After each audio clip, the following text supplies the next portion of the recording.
बेगूसराय जिले के बीएसए की तानाशाही हुई उजागर। हाईकोर्ट के आदेश को किया दरकिनार। विद्यालय के अध्यापक की शिकायत करने पर शिक्षिका को किया गया निलंबित। शिक्षा विभाग के नियमों और निर्देशों को ताक पर रखकर बीएसए ने शिक्षिका को किया था निलंबित।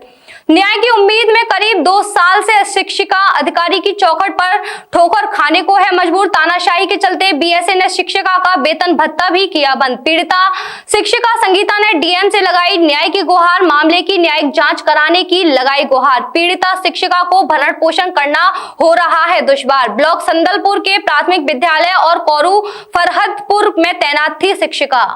जी भैया, मेरा नाम संगीता भदौरिया है। मैं संदलपुर ब्लॉक में प्राथमिक विद्यालय कौरू फरहदपुर में इंचार्ज अध्यापक के पद पर तैनात थी। वर्तमान में मुझे जो है सस्पेंड हूँ मैं। वर्तमान में बीएसए श्रीमती रिद्धि पांडे ने सस्पेंड किया था पिछले वर्ष अगस्त 2022 में, और अभी भी आज तक मुझे ना तो चार्जशीट दी गई है, ना तो गुजारा भत्ता दिया जा रहा है, और एक मतलब इंचार्ज बना करके दूसरे विद्यालय के अध्यापक को फर्जी तरीके से जो है वहाँ पर अटैच कर दिया गया है। सारे अभिलेख और सारा वित्तीय चार्ज सब उसको दे दिया गया है। मतलब कि कोई अपने ही नियमों का उल्लंघन कर रही है, जबकि महानिदेशक महोदय का आदेश है कि किसी को भी 1 वर्ष से अधिक और आप इस फर्जी तरीके से अटैच नहीं कर सकती हैं। और उसको पूरा जो है विद्यालय के सारे ताले उसने बदल दिए। मैं जाती हूँ तो विद्यालय के बाहर खड़ी रहती हूँ। अब ये समझिए मैं कानपुर से अप डाउन करती हूँ, मुझे टॉयलेट भी जाना है तो दूसरे के घरों में जाती हूँ। अच्छा, क्या वजह रही जो आपको सस्पेंड किया है?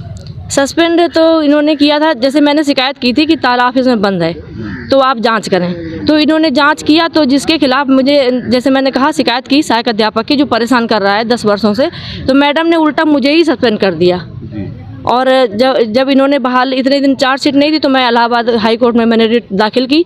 तो अब उस बात की खुन्नस निकालने के लिए उसको इतने पावर दे दिए हैं कि सहायक अध्यापक हमारी अटेंडेंस जो है लॉक कर रहा है। अब समझिए कि मैं जो है प्रेजेंट हूँ लोकेशन के साथ में, उस भी दिन मुझको एब्सेंट दिखा रहा है पोर्टल पे, पूरा मेरा बैकग्राउंड खराब कर रहा है। इसकी शिकायत आपने कहाँ? मैंने डीएम मैडम जो पहले थी श्रीमती नेहा जैन, उनको भी की। बीएसए मैडम से मैं 3 बार मिलने गई।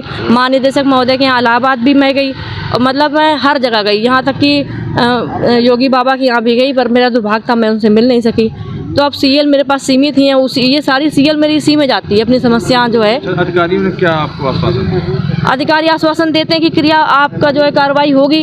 अभी भी आज भी बीएसए मैडम से डीएम साहब ने फ़ोन पे बात की है, तो बुलाया है उन्होंने कल।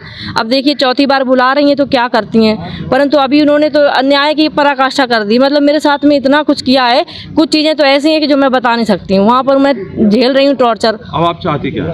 और सर मैं तो चाहती हूँ कि मेरा चार्ज, पहली चीज़ तो गलत तरीके से इन्होंने हमें निलंबित किया है, और 11 बिंदु उस पर आरोप लगाए हैं। वो 11 बिंदु ऐसे हैं जो मेरे एप्लीकेशन में कवर हो रहे हैं, जिनकी मैंने शिकायत की कि टीसी नहीं काट पा रही हूँ, मुझे आप विद्यालय की चाबी ये ताला बंद है, तो मुझे कोई टीसी ना काटने के चक्कर में ऐसे कई चीज़ें हैं जो मेरे एप्लीकेशन में कवर हो रहे हैं, और उन्हीं आरोपों में मुझे जो है निलंबित कर दिया। जाँच हो इसकी, मैं तो चाहती हूँ जाँच हो, एक एक चीज़ सामने आए कि दोषी कौन है। अगर दोषी जो भी है उसको सज़ा मिले, मैं दोषी हूँ तो मुझे ही मिले। मैं तो सज़ा ऑलरेडी 2 साल बिना निर्दोष होने के बावजूद भी मैंने झेला है। अब बताइए कि और जो है आप लोग मेरी बात को पहुंचाएं, कम से कम न्याय मिले। बताइए इस समय न्याय होना चाहिए। और बीएसए मैडम कहती हैं कि ठाकुरों की सरकार, आप तो ठाकुर हो, चली जाओ। आप इस तरह की बात करती हैं, बताइए। Jaswant telecom mobile repairing, parts एवं मोबाइल एक्सेसरीज के थोक विक्रेता। हमारे यहाँ कुशल इंजीनियरों द्वारा हर प्रकार के Samsung, iPhone, Nokia, Vivo, MI, Honor, Oppo, Motorola आदि मोबाइल की बेहतरीन रिपेयरिंग की जाती है। अब आप अपना मोबाइल रिपेयरिंग कराएं विद ओरिजिनल पार्ट्स के साथ। जसवंत टेलीकॉम, हमें आईफोन स्पेशलिस्ट, हाईवे प्लाजा के सामने, मंडी चौराया, मथुरा।